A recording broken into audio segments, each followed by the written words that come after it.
A Camila é uma menina que nasceu em Belo Horizonte, veio para cá com os pais com 5 para 6 anos de idade. E aqui eu comecei a estudar na escola que é muito conhecida aqui, que é o Colégio Nossa Senhora das Dores. Então eu era uma criança negra, numa escola particular, que haviam poucas pessoas assim como eu lá. Então a gente se identificava, se unia, né? Se aquilombava de certa forma, sem mesmo saber que era isso que a gente fazia. E ali a gente começa as experiências em relação ao racismo, né? Sem mesmo a gente entender. E eu passava por aquilo, achava, me sentia triste, mas não entendia o que era o racismo de verdade. Eu estudei toda a minha vida no colégio, então primeira ao terceiro ano, e as pressões sociais em relação a minha vestimenta, ao meu cabelo, tudo isso foi passado naquele ambiente que, embora tenha sido muito bom para minha vida educacional, né, a minha vida pessoal assim foi um pouco massacrante, né, ver eu me apagando naquele espaço. E aí, em um dado momento, eu me interessei por fazer um curso, que é a acupuntura. E como aqui em Itabira não tem, eu fui para Belo Horizonte. Lá eu cursei o técnico em acupuntura, né, porque eu sempre entendi que cuidar do outro como um todo fazia eu me sentir bem, né? Sempre gostei muito de fazer massagens e aí eu comecei a me encantar pela essa prática da medicina chinesa. Sou formada desde 2009 como acupunturista. Lá eu comecei a entender um pouquinho melhor essas opressões sociais e em um dado momento onde eu estava trabalhando, que foi assim um baque assim na minha vida, um divisor de águas até, foi quando eu estava atendendo. Eu era uma das pessoas mais experientes no ambulatório e só tinha eu de pessoa negra lá. E aí a paciente virou para mim e perguntou se eu tinha, me olhou, né, de cima a baixo, e perguntou se eu tinha certeza do que eu estava fazendo. E naquele momento ali eu senti meu chão sumir assim, né, de mim assim. Falei assim, nossa, eu trabalho com tanto carinho, com tanta atenção a cada pessoa que eu atendia. Eu tinha para mim que era alguém da minha família, que era alguém que eu queria ver bem, saudável. E na hora que aquela pessoa falou isso comigo, eu perdi completamente o meu chão, assim. Ela perguntou se podia falar com o meu orientador, né, coordenador lá. Eu falei, não, ele está ali. Ele até se assustou, porque ele estava numa maca ao meu lado e ao escutar aquilo. E já achou que ia arrumar alguma confusão, sabe? Já ia criar alguma confusão ali. Mas eu sou uma pessoa muito tranquila, então não foi isso que aconteceu. E até a minha vivência até aquele momento não me permitia ser uma pessoa combativa. Eu sempre tive muito receio de me mostrar, de aparecer, Eu participei de um grupo de teatro, mas eu fazia parte da cenografia. No dia que a direção falou que eu tinha que subir no palco, eu quase fartei, assim, porque aquele espaço não era um espaço que eu me via. E aí ele né, falou para essa pessoa que eu era a pessoa mais experiente que tinha ali, que ela estava tendo um privilégio de estar sendo atendida e tal. Que aí ela caiu a ficha e entendeu a burrada que ela tinha feito. Mas ela, e tal, eu falei, não, tranquilo, vou te atender, te atenderei e tal. Fiz o meu melhor, que é o que eu sempre faço quando eu me proponho a fazer alguma coisa.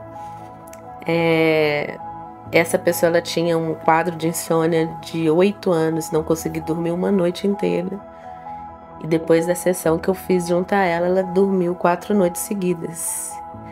E para ela foi assim, passou por 1 zilhão de especialistas, 1 milhão de outras alternativas.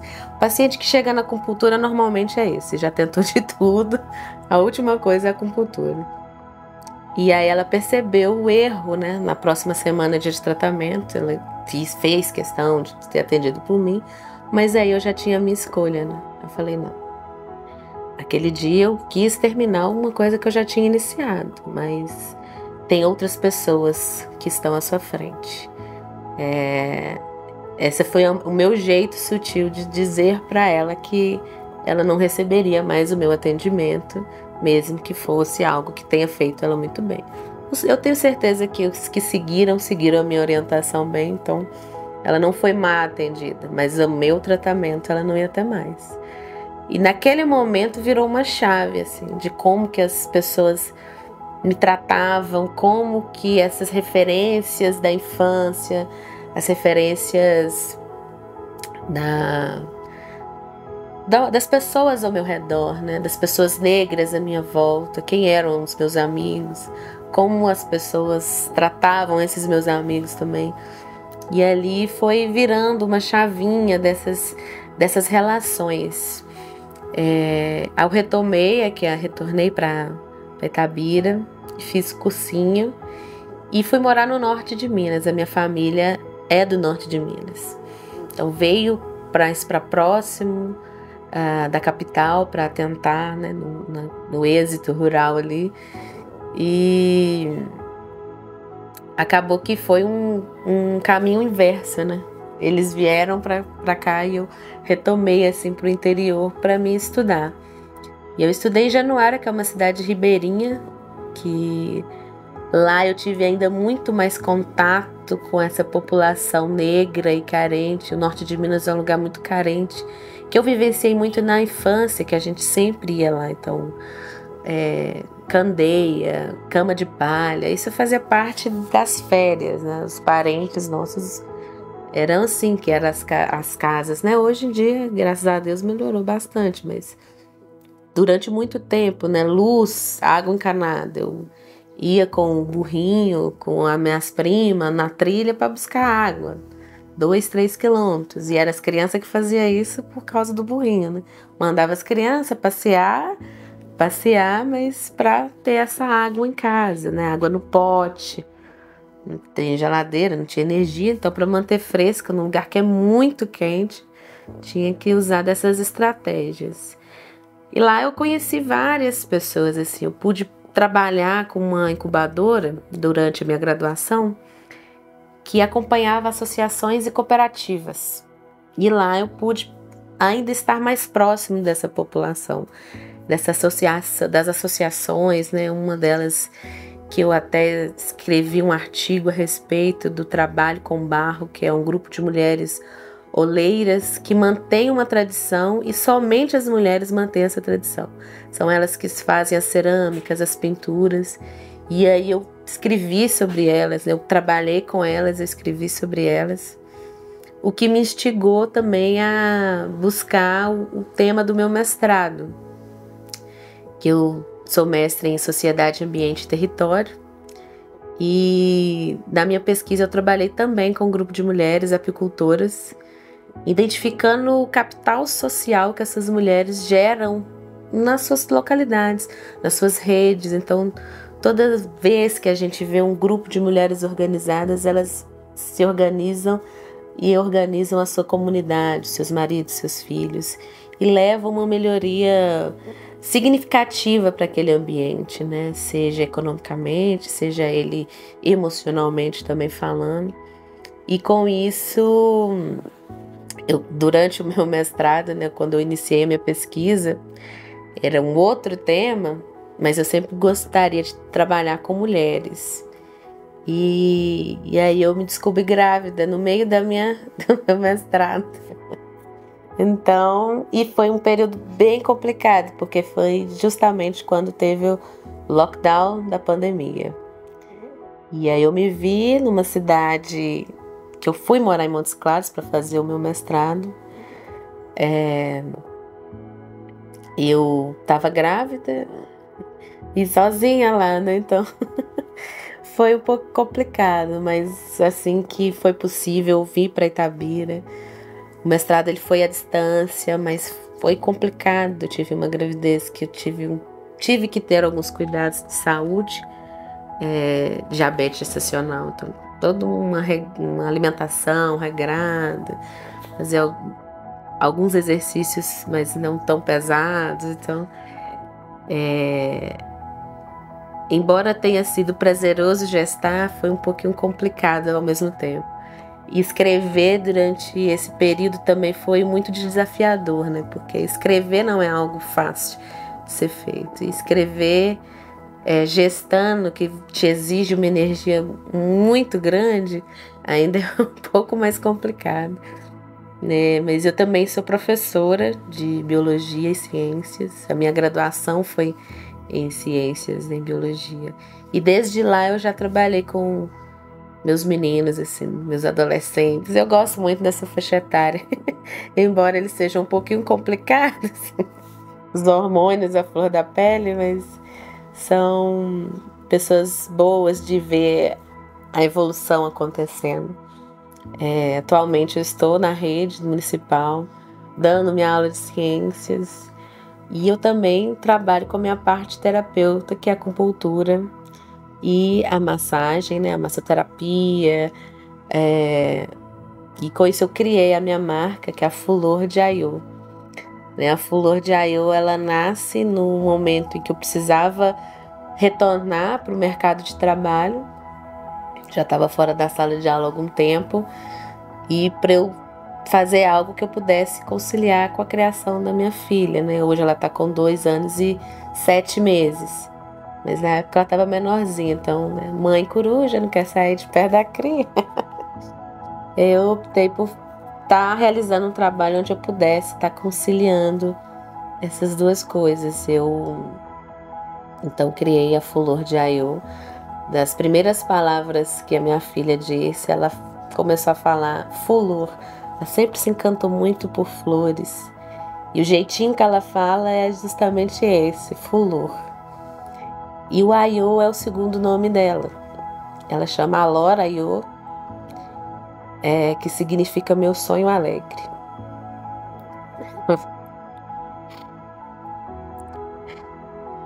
Me emociona muito, porque é uma... Quando a gente vira mãe, a gente fica mais emotiva. Eu sempre fui uma manteiga derretida. Então, nada mais comum do que eu me emocionar ao falar dela, porque ela é a razão da minha vida, assim. E eu não poderia dar outro nome a não ser esse para minha marca, que é algo que eu quero propor às outras pessoas, né, um pouco de autocuidado, né? A gente está numa vida que é muito corrida, muito acelerada. A gente teve que se resguardar no período de pandemia, voltar para si e também ter esse momento de se cuidar, né? Eu acho que a massagem, a acupuntura, essas terapias alternativas, elas vêm casando muito com essa parte da gente se proteger de uma forma geral, sabe? Faço brincos com tecidos africanos, que eu uso retalhos de capulanes que seriam descartados, então eu dou um novo olhar também para esse lado artesã. Então eu faço um pouquinho de tudo, é professora, é artesã, é terapeuta. Nós mulheres negras somos pessoas que sempre fazemos mais de uma coisa, então a gente consegue conciliar vários momentos, várias expertices, assim. Eu acho que essa sou eu, Camila. Olha, quando eu recebi o convite de entender Muros Invisíveis, a primeira coisa que me veio à cabeça foi, por incrível que pareça, tornar visível algo. Então era mostrar algo que comumente não era visto. Então, quando me foi feito o convite pela Eva, né? Eva Gonzaga, que inclusive é minha sogra, mas ela me falou a respeito desse projeto e muito me encantou, assim, porque normalmente a gente tem expressões artísticas, mas quando a gente fala de uma população negra, ela quase nunca está presente. Então, quando você torna visível algo que normalmente é invisível, é algo admirável e de ser celebrado. Fazer parte desse projeto não mudou só a minha vida, assim, no sentido de mudanças mesmo, né, de visibilidade, de possibilidades, mas também da minha família, porque eu tenho uma tia que mora na zona rural aqui, que é produtora, que trabalha com mel também, que é apicultora. E quando ela viu assim o meu retrato, ela tirou uma foto e me mandou uma mensagem na hora, assim. Eu nem tinha ainda falado, porque estavam instalando, mas como ela vem trazer as verduras que ela vende, são produtores de bananas também. Então, quando ela viu, assim, ela se encheu de orgulho. Então, não tocou só a minha pessoa, né, como um indivíduo, mas também aqueles que estão ao meu redor. Então, se tornar orgulho daqueles que a gente ama é muito importante, assim. Sentir essa valorização, se sentir visto de uma forma admirável, assim. Trabalhei um tempo também numa escola de dança, tem um pouco de tudo. E as meninas, né, que são alunas lá, os pais, elas mesmas, né, as criancinhas, ai tia, eu te vi lá na praça, nossa, você tá tão bonita, e não sabia que você era mestre, não sabia que você tinha uma marca, trabalhava com massoterapia. Quando vai lá ver o arroba, né, dá uma investigada, aí você vê que várias pessoas se aproximam e o olhar que antes era um olhar julgador passa a ser um olhar mais de admiração. E aí esse receio que antes de não ser vista, né, de se esconder atrás das coxias da vida aí, agora eu já sou a protagonista, né? Então tornar-se visível, embora os muros sejam invisíveis, foi muito bom, assim. No dia que, como eu estava trabalhando à noite, no dia que acendeu, eu não estava presente. Então, estou muito ansiosa para participar da reinauguração, para eu ver esse momento de perto, assim. Mas a primeira vez que eu vi a exposição, 42 pessoas negras no centro da cidade, porque ela estava na Praça Acrísio, no momento que antecedia ali o mês da consciência negra, então teve todo um tempo a ser observada, né? E eu vi ali o meu rosto, né, 3 metros ali, estampado, foi pura emoção, assim. Eu não sabia se eu chorava ou se eu ria, porque era algo que foi muito impactante, ver que outras pessoas iriam me ver de uma forma tão bela, né?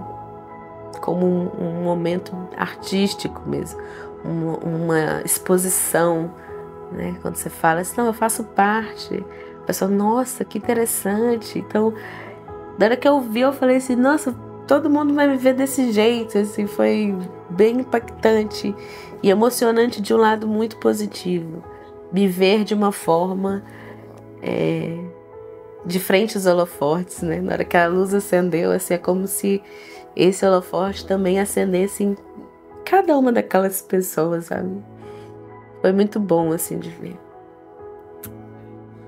Como eu vivi a minha adolescência aqui, né? Boa parte da minha juventude, a gente não tinha espaço para ser visto enquanto pessoas negras. Até mesmo quando se fala no mês da consciência, a gente não tinha essa troca com a população de uma maneira geral. Coisas pontuais, na escola, mas não a nível municipal, em que as pessoas possam realmente ser instigadas a ter um debate. Porque quando você vê uma figura que você não é acostumado, por mais que você não conheça, te causa um incômodo. Mas quem que são essas pessoas? Por que que elas foram escolhidas? Ah, mas eu conheço pessoas que são muito mais importantes. E fulano de tal? Por que você? Quem é você em Itabira?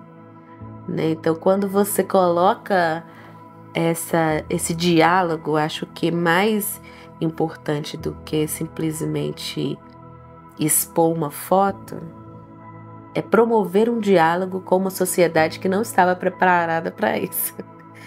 E aí você cutuca uma ferida que precisa ser cutucada. A gente precisa falar das relações de racismo em todos os âmbitos, né? Não só daquele do cotidiano, mas também do racismo estrutural, do racismo religioso, do racismo infelizmente, das suas diversas formas, que por muitas vezes passa despercebido porque a gente vive numa cultura muito racista e numa cidade que é de origem mineradora, né? Esse ferro não saiu daqui na mão de quem que ele foi cavado, né? Quem fez essas 3 altas serras, como diz o nosso hino, desaparecerem, foi pelas mãos de quem? Não foi da população branca, né? Outras pessoas vieram fazer essa mineração. Então, e são pessoas que estão invisíveis, né? Então, quando você coloca pessoas que são referências nos quilombos daqui do município, tendo essa visibilidade, é justamente cutucar essa ferida na sociedade itabirana que ela nunca foi questionada. Ter espaços como esse, de diálogo, de discussões e de falas, de debates, né, que foram promovidos pelo FLI, por exemplo, né? Nós tivemos rodas de conversas de variadas temáticas, né, e a população negra sempre também participando. E isso promoveu uma discussão para além daquele assunto que estava sendo dito, né? Provocou um rebuliço, um mexer nessas feridas que estavam ali mais ou menos tampadas, mas que nunca cicatrizaram. E ainda está um pouco longe de cicatrizar, mas é importante que esses movimentos eles aconteçam na nossa cidade. Eu acho que está caminhando para um lugar bem melhor do que a gente tem hoje, assim. Acho que cada vez mais a gente promover esse empoderamento hoje em dia ficou um pouco pejorativo, mas realmente empoderar. Essas 42 pessoas, elas tornaram-se mais poderosas, intimamente falando, para enfrentar diversas coisas que antes não enfrentariam naturalmente. E com isso acabam influenciando o seu entorno, as suas amizades, as suas influências. E assim a gente consegue promover discussões melhores, eu acho, onde quer que a gente esteja. Eu carrego isso para dentro de sala de aula, né? Eu busco ter esse diálogo com os meus alunos. Então é algo que em cada lugar que cada um ali tocou, né, foi tocado, ele consegue tocar mais algumas pessoas a realizar esse debate, essa discussão. Quanto mais gente discutir sobre isso, melhor para a nossa sociedade, se tornar um lugar melhor até para minha filha conviver, né, sem tantos preconceitos, tantas crueldades que a gente vê por aí.